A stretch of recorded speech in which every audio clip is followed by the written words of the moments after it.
بسم اللہ الرحمن الرحیم۔ اسلام آباد فائلز میں آپ کو خوش آمدید کہتے ہیں۔ آج ہم 2-3 بڑے اہم ایشوز پر بات کریں گے۔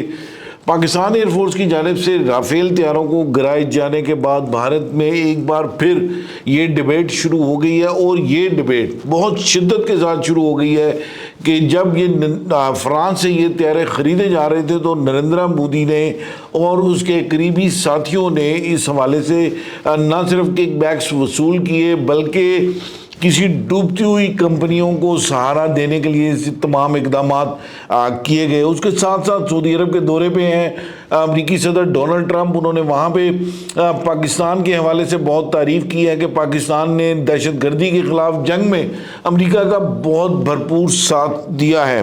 انڈین فارن آفس کا یہ کہنا ہے کہ پہلگام کی جو واقعہ ہے اس کی تحقیقات ابھی بھی جاری ہیں۔ تو سوال یہ پیدا ہوتا ہے کہ جب تحقیقات ابھی تک جاری ہیں تو پھر پاکستان کے اوپر الزام کیسے لگایا گیا؟ جب وہاں پہ فورن ڈپلومیٹس کو بریفنگ دی گئی تھی اور جس میں یہ کہا گیا کہ یہ تمام کا تمام کام پاکستان کی جانب سے کیا گیا پہلگام میں انسیڈنٹ، تو اس وقت وہاں پہ موجود بہت سارے ڈپلومیٹس کا یہ جواب تھا کہ آپ کے پاس کوئی سالڈ جو ہے ایویڈنس موجود نہیں ہے جس میں یہ کہا جائے کہ یہ پاکستان کی انوالومنٹ اس میں ہے۔ تو بات کا آغاز کریں گے ہم ڈونلڈ ٹرمپ کی سٹیٹمنٹ جو سعودی عرب کے دورے پہ ہے اور جہاں پہ بہت سارے ایگریمنٹ بھی سائن ہو رہے ہیں، وہاں پہ اسپیسیفکلی جو پاکستان کے حوالے سے بات کی ہے ڈونلڈ ٹرمپ نے، اس کے اوپر بات کریں گے۔ اور اس پہ بات کرنے کے لیے میں خالد محمود صاحب سے کہوں گا کہ وہ اس کی ذرا تفصیلات سے آگاہ کریں۔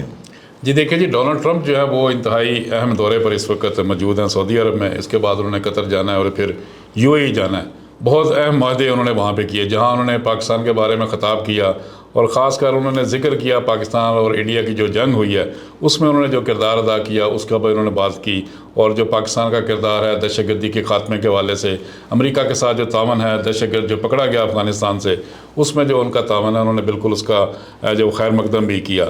اس کے ساتھ ساتھ انہوں نے اپنی جو گفتگو ہے اس میں وہ ذکر دوبارہ کیا کہ تجارت کا حوالہ تھا، کیونکہ پاکستان کے ساتھ اور انڈیا کے ساتھ جو تجارت ہے وہ امریکہ کی بہت بڑے لیول پر ہے۔ پاکستان کے ساتھ 6.3 بلین ڈالر کی تجارت ہے، جبکہ انڈیا کے ساتھ 129 بلین ڈالر کی تجارت ہے۔ لہذا اس حوالے سے بھی انہوں نے بات کی تھی کہ اگر انڈیا اور پاکستان جنگ بند نہیں کرتے تو امریکہ ان دونوں ملکوں کی تجارت بند کر دے گا، لیکن انہوں نے سعودی عرب جا کے یہ سٹیٹمنٹ دی کہ میں ان کا خیر مقدم کرتا ہوں۔ دوسرا انہوں نے یہ بھی کہا تھا کہ میں چاہتا ہوں کہ یہ دونوں ملک ایک کھانے کی میز پر بیٹھیں اور وہاں پہ بیٹھ کے یہ مذاکرات کریں۔ یہ انہوں نے دعوت جو ہے دی دونوں ملکوں کو۔ اور دیکھیں جی، دوسری جانب ولی عہد جو ہیں وہ بھی انہوں نے بھی آج بات کی۔ ٹرمپ کی تقریر سے پہلے ولی عہد محمد بن سلمان نے جو بات کی انہوں نے بھی یہی کہا کہ ہم نے جنگ میں جو کردار ادا کیا ہم خیر مقدم کرتے ہیں پاکستان اور انڈیا کا، کہ انہوں نے ہماری بات سنی، اور اس وقت جو ہے وہ سیز فائر ہے دونوں ملکوں کے درمیان۔ لیکن آپ دیکھیں کہ اتنے اہم دورے پہ ڈونلڈ ٹرمپ جب سعودی عرب میں موجود ہیں تو ایک دفاعی معاہدہ ہوا ہے سعودی عرب اور امریکہ کے درمیان، 142 ارب ڈالر کا ایک صرف دفاعی معاہدہ ہوا ہے، جبکہ 600 ارب ڈالر کا ایک معاہدہ جو ہے وہ توانائی کے شعبے میں، انفراسٹرکچر کے شعبے میں ہے۔ آپ دیکھیں کہ کتنی بڑی انویسٹمنٹ سعودی عرب جو ہے وہ امریکہ میں کرنے جا رہا ہے۔ دوسرا، اس دورے میں 2 جو ملک ہیں جس میں ایران اور شام شامل ہیں، ان دونوں کی بات چیت کی گئی۔ شام پہ ڈونلڈ ٹرمپ نے یہ کہا کہ ہم اس کے اوپر پابندیاں اٹھانے کے لیے تیار ہیں، جو بھی ان کے اوپر سینکشن لگی ہیں ہم اس کو فوری ختم کریں گے۔ دوسرا انہوں نے کہا کہ میں ایران سے بات کرنے کو تیار ہوں، اگر ایران ہماری بات نہیں سنتا تو پھر ہم اس کی تمام جو اس کی اقتصادی تعاون ہے دوسرے ملکوں کے ساتھ وہ بھی کاٹ دیں گے، اس کا جو دیگر رابطہ ہے دوسرے ملکوں کے ساتھ تجارت ہے وہ بھی بند کر دیں گے۔ انہوں نے اس کو بھی دھمکی دیا۔ لیکن بات جو ہے وہ یہ ہے کہ جب وہ خلیج میں موجود ہے نا تو انہوں نے ارد گرد کے ممالک کے ساتھ نا بڑی اچھی گفتگو کی۔ اب ہم اس کو نیگیٹو تو نہیں لے سکتے، کیونکہ 3 ملک جو بڑے ملک ہیں سعودی عرب، UAE اور قطر، وہ تو آلریڈی کوئی گفٹ ان کو دے رہا ہے تو کوئی گفٹ کے انتظار میں ہے، لیکن جو باقی اس ریجن میں ملک ہیں ان کے متعلق اچھی بات کی انہوں نے۔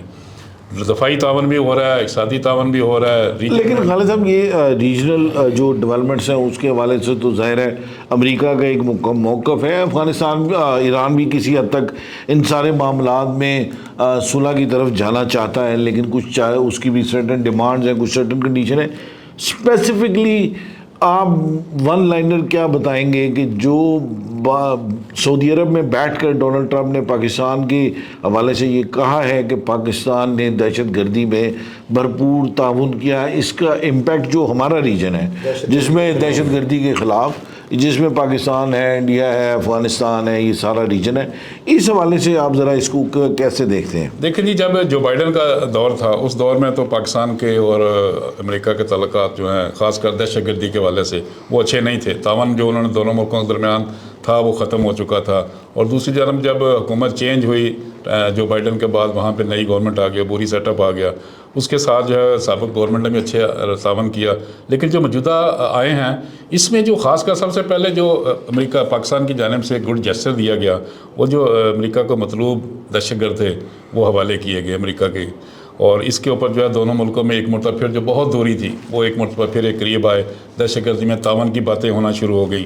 اب جا کے سعودی عرب میں پاکستان کی تعریف کرنا یہ بہت اہم ڈیولپمنٹ ہے کہ امریکہ، سعودی عرب، یہ ملک جو ہیں یہ دہشت گردی میں پاکستان کے ساتھ تعاون کرنا چاہتے ہیں. جو ڈونلڈ ٹرمپ کی گفتگو ہے وہ بہت ذو معنی ہے، تعاون رکھتی ہے، وزن رکھتی ہے کہ یہ اب دوبارہ پاکستان کے ساتھ تعاون کریں گے اور ریجن میں جو امن کی پاکستان کی کوشش ہے، خواہش ہے، اس میں جو ہے بھرپور تعاون ملے گا. پاکستان کی مسلح افواج نے جو انڈین آرمی کے ساتھ اور بھارت کی فورسز کے ساتھ جو کچھ کیا ہے گزشتہ ایک ہفتے میں، اس کی بنیاد پر بھی پاکستان جو دنیا کی جو انٹرنیشنل کمیونٹی میں جو ہے وہ اپنی ایک بڑی واضح حیثیت کے ساتھ سامنے آیا ہے.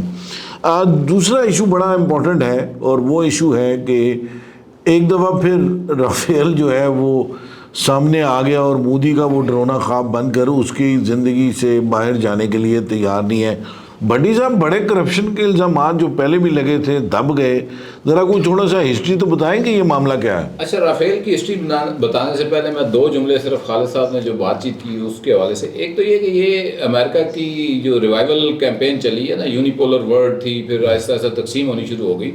تو یہ بیسیکلی دورہ جو ہے اس کی اس مہم کا حصہ ہے اور اس کو گلی سے ٹرمپ کو پلے کرنا بڑی اچھی طرح آتا ہے.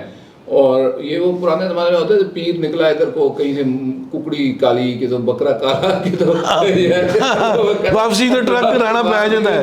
ایک پرندے تو جانور کٹھے ہو گئے، گفٹ دے رہے ہیں، بڑے قیمتی گفٹ، سارے ٹرک کٹھے کر رہے کہ تو جہاز لگ گیا. یہ لانگ ٹرم پروجیکٹس ہیں جو ابھی ایگریمنٹس ہو رہے ہیں. یو اے کے ساتھ شنوک کا ان کا جو ایلی ہیں ان کا ایگریمنٹ ہوا. یہ جو خالد صاحب نے بتایا سعودی عرب کے ساتھ ہوا، مطلب ٹرانسلیٹ ہوتے ہوئے ٹائم لگے. کل کس نے دیکھا ہے، مگر انڈیا پاکستان کے حوالے سے جو وہ اسٹیٹمنٹ دے رہے ہیں یہ درست بات ہے، مگر انڈیا ان کا نیٹ سیکورٹی پرووائڈر ہے، اسٹریٹجک پارٹنر ہے اس وقت. تو آپ اس چیز کو انڈرمائن نہیں کر سکتے کہ انڈیا کا اور امریکہ کا جو اس وقت نا، انڈیا ضرورت ہے امریکہ کی ریجن کے اندر. انڈیا کو امریکہ کی اتنی ضرورت نہیں ہے جتنی، دیکھیں اگر ٹریڈ ہوتی نا دونوں کی تو آپ ذرا چیک کریں کہ امریکی جو ٹریڈ ہے وہ انڈیا میں کتنی آتی ہے. تو وہ ان چیزوں کو مد نظر رکھ کے خیر ہمیں جذباتی ہونے کی ضرورت نہیں. رافیل کی طرف آ جاتے ہیں. دیکھیں یہ پہلے بھی معاملہ اٹھا تھا، 36 رافیل خریدے گئے تھے اور اس میں اس پر بھی کرپشن کے الزامات آئے تھے. میکرون کے اوپر بھی الزامات تھے، کک بیکس کے الزامات تھے، بھاری کک بیکس ہی. اور دوسری طرف جو ہے امبانی، انیل امبانی، ان کے اوپر تھے جو مودی کے، آپ کو پتہ ہی ہے کہ فائنانسر ہیں، بیسک بی جے پی کے فائنانسر ہیں، مودی تو ان کے دوست ہیں. تو یہ جو 36 رافیل تھے نا، یہ 7.8 بلین یورو کا ایک آپ کہہ لیں گے ڈیفینس ڈیل تھی دونوں ملکوں کے درمیان. اور یہ بنتے ہیں کوئی 59,000 کروڑ انڈین، 59,000 کروڑ انڈین روپے بنتے ہیں. اور اس میں ریلائنس گروپ امبانی کے ریلائنس گروپ کو آن بورڈ کیا گیا کک بیکس لینے کے لیے. ظاہر بات تھرڈ پارٹی ہونا تھا اور اس کو میچور کرنے کے لیے کہ ڈیل کہیں بریک نہ ہو جائے یا کل کلانگ کو کرپشن کی انکوائری نہ کھل جائے. اس یہ جو ایگریمنٹ تھا اس میں جو کرپشن کے ریلیٹڈ کلاز تھی اس کو پہلے ڈیلیٹ کیا گیا اور اس کے لیے لابنگ فرم بھیجی گئی جو کہ انڈیا آئی. MBD ان کی ایک کمپنی ہے فرانس کی، میزائل مینوفیکچر کرتی ہے. اس نے آگے باقاعدہ انڈیا کے اندر پیسہ خرچ کیا. لابنگ کیا ہوتی ہے کہ آپ مختلف پارٹیوں کے جو مختلف ممبران ہیں ان کو مینیج کرتے ہیں، پارلیمنٹیرینز کو پیسے دے کے بھی کرتے ہو، اثر رسوخ کے سنا. تو انہوں نے ان کو مینیج کیا کہ بھئی یہ کرنا ضروری ہے. وہ ان کی مرضی سے، کانگریس کی مرضی سے ڈیلیٹ ہوئی وہ شک، اور اب دوبارہ کانگریس نے یہ معاملہ اٹھایا ہے اور یہ الزام لگا رہے ہیں کہ جی اس میں جو ٹوٹل اب تک کی لین دین ہے 36 طیاروں کا ہوا ہے, باقی تو رک گئے. 126 کی بیسیکلی یہ ڈیل تھی, جن میں سے 26 ابھی اور آنے تھے رافیل, اور پھر 100 جو ہے وہ انڈیا کے اندر تیار کیا جانا تھا اسی ریلائنس گروپ کی تعاون سے, جو ڈیفینس کی ڈیسالٹ کمپنی ہے اس نے کرنا تھا. تو اس میں مجموعی طور پہ یہ کہتے ہیں جی کہ جو 100 والا معاملہ تھا پروجیکٹ, وہ تو ابھی ڈیلے ہو گیا اور آگے نہیں چل رہا. آلموسٹ ڈیل ختم ہونے کے قریب تھی کہ یہ حالات جو ہے وہ خراب ہو گئے. تو اس میں اب یہ 2016 17 18 یہ معاملہ ان کے اندر ڈسکس ہوتا آیا, ہاں جی مسلسل موقعوں کے اوپر چلتا رہا. اور اس وقت جو ان کے اوپر الزام ہے, جو کانگریس کہہ رہی ہے جی تحقیقات کروا لیں, وہ کچھ تقریباً 8.4 ملین ڈالر کا ہے کرپشن کا, کک بیک, جو کک بیکس وصول کی گئی ڈیسالٹ کمپنی کی جانب سے. تو ریلائنس اور ادھر جو دوسرا کاؤنٹر پارٹ ان کے ادھر تھے فرانس کے اندر, ڈیسالٹ ایویشن بھی ڈائریکٹ نہیں, بیسیکلی ان کی حکومتی شخصیات بھی فرانس کی اس میں انوالو تھی, میکرون جو صدر تھے ان کے. تو یہ اب معاملہ وہاں پہ کھل گیا ہے اور اس کے اوپر اپوزیشن جو ہے وہ شور شرابہ کر رہی ہے. مجھے نہیں لگتا, دیکھیں دو چیزیں ہو سکتی ہیں عمران صاحب, اس کا نتیجہ یہ نکلے گا کہ یہ جو ہو چکا ہے ڈیفینس ڈیل کے اندر, کسی ملک کے اندر آج تک جو ہے وہ ایک دفعہ پاکستان کے اندر وہ ڈیفینس ڈیل جو تھی اس کے اوپر رولا ہوا تھا نیوی والی, جو جس میں ایڈمرل منصور الحق نے پھر پیسے واپس بھی کیے تھے, وہ امریکہ چلے گئے تھے, کیس چلا تھا. باقی دنیا میں کہیں ڈیفینس ڈیل کے اوپر جو کک بیکس ہوتی ہے وہ واپس. لیکن بھٹی صاحب اس میں ایک بات تو ہوئی تھی کہ راجیو گاندھی کے اوپر جب وہ بوفورس توپوں کا جب ہوا تھا تو اس کے بعد اس کی گورنمنٹ کو جانا پڑا نا, مطلب اس میں مودی کا پولیٹیکل ڈیمیج ہو سکتا ہے, پیسے واپس that will be a huge damage. Game شروع ہو گئی اگر پولیٹیکلی بھی ڈیمیج ہوتا ہے, آپ ظاہر ہے پولیٹیکلی بھی دیکھتے ہیں چیزوں کو. انڈین اسٹیبلشمنٹ نے ایک نیا نیریٹو بنا دیا وہاں پہ کہ جی رافیل جتنے آ گئے بہت ہیں, ابھی اور آ رہے ہیں نیوی کے لیے جو آ رہے ہیں وہ 36 آنے ہیں, مگر وہ کہتے ہیں جی کہ رافیل نہ ساڑا کام نہیں چلتا, سانو F-35 لے جاؤ. اچھا F-35 میں امریکہ بھی انٹرسٹڈ ہے, وہ خود جے ڈی وینس کو انہوں نے بھیجا کہ جا کے اس کے اوپر ماحول بنا گئے ہیں. اب دیکھنا یہ ہے کہ F-35 کی طرف ہی آگے جاتے ہیں یا رافیل کی طرف ہی آگے بڑھتے ہیں, مگر کوئی نہ کوئی ان میں سے ڈیسیجن, یہ اسلحہ بکنے کا زمانہ آ گیا. کانفلکٹ نے ٹریگر کر دیا ہے اسلحے کی خریداری کو, عرب خرید رہے ہیں. سعودی عرب نے بھی آج F-35 کا خواہشمند کیا کہ یہ ہمیں دے دیں. یہ ویسے ایک اور دلچسپ ہوا ہے کہ انہوں نے کہا انڈیا کے کوئی 700-800 ارب ڈالر کے ریزرو ہے, لہذا ہر ملک آ رہا ہے بھائی جنہیں بھی لوگوں ہے. ایک وہ پنجابی کا محاورہ ہے کہ بیسیکلی تو یہ چائے والا تھا نا, اصل میں اس کا وہ کنسیپٹ چینج تو نہیں ہوا اس کے حوالے سے. تو وہ کہہ رہے ہیں کسی نے پتر مرن کسی نے بخت ترن, مطلب ہے وہ اپنے بھی بندے مروا رہا ہے, ہمارا بھی نقصان کر رہا ہے, اور پیسہ جو ہے وہ ٹرانسفر ہو جائے گا کہیں اور ڈیفینس ڈیلوں کے چکر میں. اور ہر بندہ آگے مارکیٹ بھیج رہا اور یہ کہہ رہے یہ بھی لے لو ہے بھی لے لو. ایک بچے کی طرح جو ہے ان کی اسٹریٹجی ہے, کوئی ڈیفینس اسٹریٹجی اس حوالے سے نظر نہیں آتی کہ کیا کیا چاہیے ان کو, اور اس میں اسپیسیفک رہیں.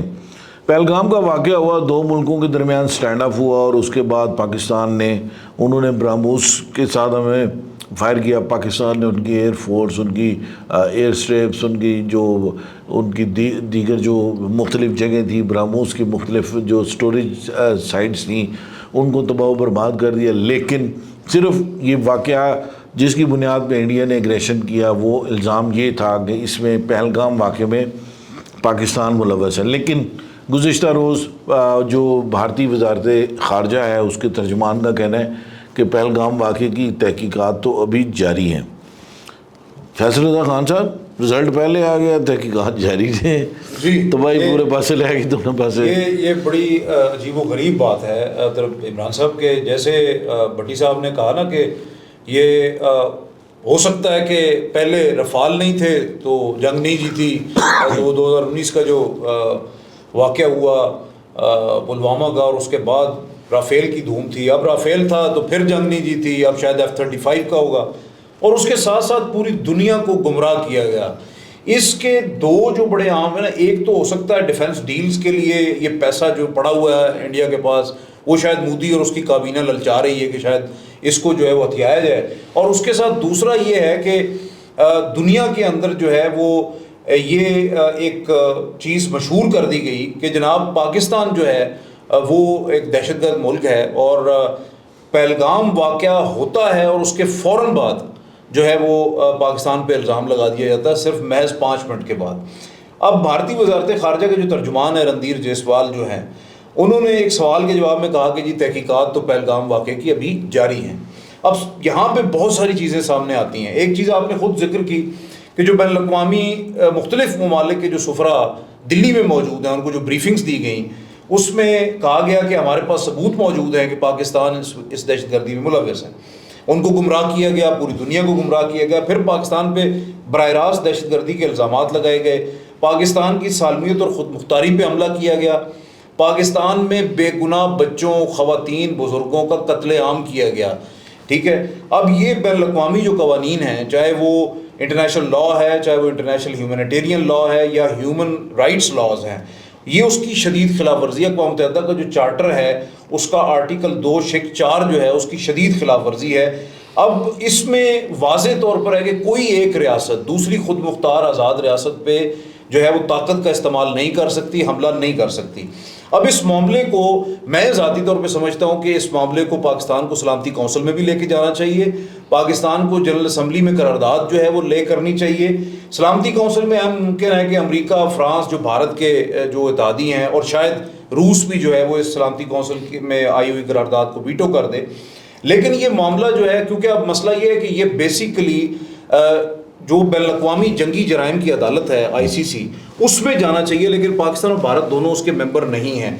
ایک چیز ہو سکتی ہے کہ اگر پاکستان سلامتی کونسل سے یہ قرارداد منظور کرا لے یا جنرل اسمبلی سے یہ منظور ہو جائے تو ایک یہ کیس ریفر کیا جائے انٹرنیشنل کرمنل کورٹ کو، اور وہ اس کے اوپر پروسیکیوٹ کرے، خاص طور پہ جو ہے وہ بھارتی وزیر اعظم نریندر مودی کو، اس کی کابینہ کو، راجناتھ سنگھ اور امت شاہ کو، اجیت ڈوول کو، اور ان کی جو مسلح افواج کے سربراہان ہیں ان کو، کیونکہ یہ جنگی جرائم کا مقدمہ بنتا، اور یہ جنگی جرائم ہیں کہ جو 3، 4، 5 دن کے دوران انہوں نے پاکستان پہ بلا وجہ جو ہے وہ حملہ کیا۔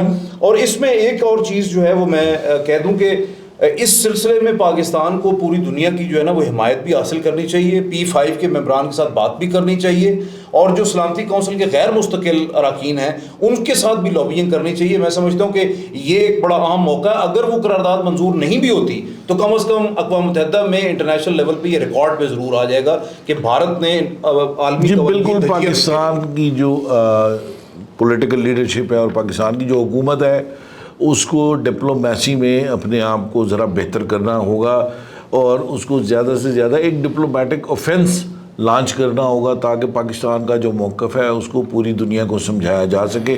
آپ کو ہمارا پروگرام کیسا لگا؟ کائنڈلی ہمیں اس کے اوپر رسپانس کریں، ہمارے جا کر آپ وہاں پہ کمنٹ کریں، اور اس کے ساتھ ساتھ اگر آپ کو ہمارا پسند آیا ہے پروگرام تو اس کو لائک بھی کریں اور سبسکرائب بھی کریں، اور گھنٹی بجانا نہ بھولیے گا۔